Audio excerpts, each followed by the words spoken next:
एक बार एक आदमी महात्मा बुद्ध के पास पहुंचा। उसने पूछा, प्रभु मुझे यह जीवन क्यों मिला? इतनी बड़ी दुनिया में मेरी क्या कीमत है? नमस्कार दोस्तों, मेरे motivate for eat YouTube channel में आप सभी का स्वागत। इस कहानी को अंत तक सुना। इस कहानी से आपकी जिंदगी बदलने वाली है। आइए जानते हैं। बुद्ध उसकी बात सुनकर मुस्कुराए और उसे एक चमकीला पत्थर देते हुए बोले, जाओ पहले इस पत्थर का मूल्य पता करके आओ, पर ध्यान रहे इसे बेचना नहीं, सिर्फ मूल्य पता करना है। वह आदमी उस पत्थर को लेकर एक आम वाले के पास पहुंचा और उसे पत्थर दिखाते हुए बोला, इसकी कीमत क्या होगी? सोने वाले पत्थर की चमक देखकर समझ गया कि अवश्य ही यह कोई कीमती पत्थर है, लेकिन वह बनावटी आवाज में बोला, देखने में तो कुछ खास नहीं लगता, पर मैं इसके बदले 10 आम दे सकता हूं। वह आदमी आगे बढ़ गया। सामने एक सब्जी वाला था। उसने उससे पत्थर का दाम पूछा। सब्जी वाला बोला, मैं इस पत्थर के बदले एक बोरी आलू दे सकता हूं। आदमी आगे चल पड़ा। उसे लगा पत्थर कीमती है, किसी जौहरी से इसकी कीमत पता करनी चाहिए। वह एक जौहरी की दुकान पर पहुंचा और उसकी कीमती पूछी। जौहरी उसे देखते ही पहचान गया कि यह बेशकीमती रूबी पत्थर है जो किस्मत वाले को मिलता है। वह बोला, पत्थर मुझे दे दो और मुझसे 10,000 रुपए ले लो। उस आदमी को अब तक पत्थर की कीमत का अंदाजा हो गया था। वह बुद्ध के पास लौटने के लिए मुड़ा। जौहरी उसे रोकते हुए बोला, अरे रुको तो भाई, मैं इसके 50,000 दे सकता हूं। लेकिन वह आदमी फिर भी नहीं रुका। जौहरी किसी कीमत पर उस पत्थर को अपने हाथ से नहीं जाने देना चाहता था। वह उछलकर उसके आगे आ गया और हाथ जोड़कर बोला, तुम यह पत्थर मुझे दे दो, मैं 1,00,000 रुपए देने को तैयार हूं।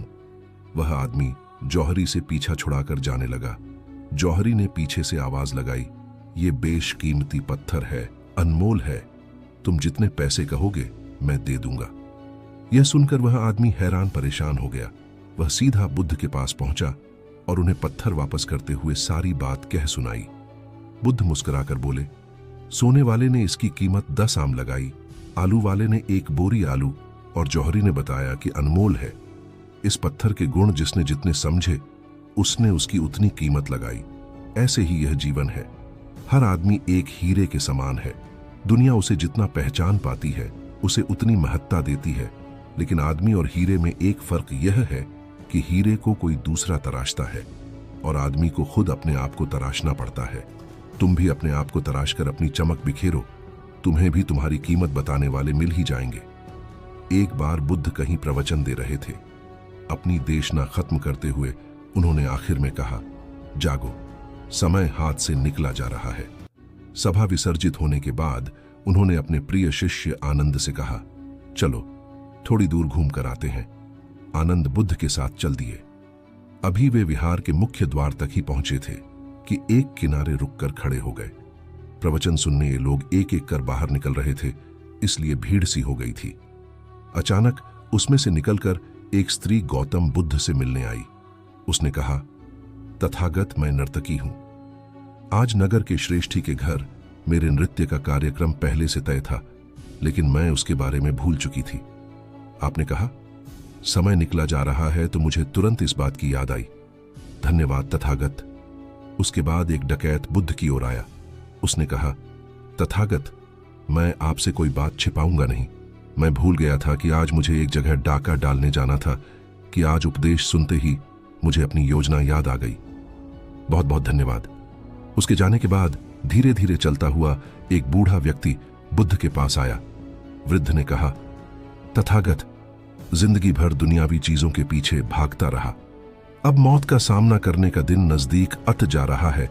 तब मुझे लगता है कि सारी जिंदगी यूं ही बेकार हो गई। आपकी बातों से आज मेरी आंखें खुल गईं। आज से मैं अपने सारे दुनियावी मोह छोड़कर निर्वाण के लिए कोशिश करना चाहता हूं। जब सब लोग चले गए तो बुद्ध ने कहा, देखो आनंद, प्रवचन मैंने एक ही दिया, लेकिन उसका हार किसी ने अलग अलग मतलब निकाला। जिसकी जितनी झोली होती है उतना ही दान वह समेत पाता है। निर्वाण प्राप्ति के लिए भी मन की झोली को उसके लायक होना होता है। इसके लिए मन का शुद्ध होना बहुत जरूरी है। एक युवक ने बुद्ध से आकर कहा, मेरा गांव अशिक्षित है। मैं अपने परिवार से झगड़कर थोड़ा बहुत पढ़ पाया हूं। आगे और पढ़ना चाहता हूं, किंतु सभी रोक रहे हैं। घर के लोग सोचते हैं कि खेती में खूब पैसा है, और उसके लिए किसी शिक्षा की आवश्यकता नहीं है। यही सोच गांव वालों की भी है। कृपया आप मेरे गांव चलकर वहां शिक्षा का प्रसार करवाइए। बुद्ध युवक की बात मानकर गांव आ गए। धर्म भीरू ग्रामीणों ने बुद्ध का सत्कार किया और रोज उनके प्रवचन सुनने आने लगे। बुद्ध जब भी शिक्षा का महत्व बताते, ग्रामीण विरोधी मत रखते। एक दिन एक महिला अपने 5 साल के बच्चे के लिए पूछने लगी कि उसे किस उम्र से शिक्षा दिलवाए। तब बुद्ध ने समझाया कि तुम्हें तो 5 वर्ष पूर्व उसकी शिक्षा शुरू कर देनी थी। उसे क्या खाना है, क्या नहीं, कैसे क्या बोलना है आदि बातें शुरू से सिखाओगी, तभी तो वह अपना उचित ख्याल रख सकेगा।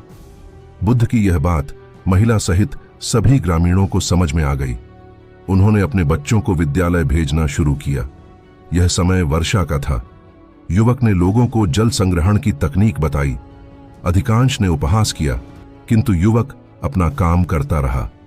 बुद्ध का सहयोग प्राप्त था, इसलिए किसी ने उसका खुलकर विरोध नहीं किया। जब गर्मी में भीषण जल संकट के कारण फसलें सूखने लगीं, तो युवक ने कुएं खुदवाए, जिनमें जल संग्रहण की तकनीक के कारण खूब पानी निकला। ग्रामीण अब शिक्षा का महत्व समझ चुके थे। धीरे धीरे संपूर्ण गांव शिक्षित हो गया।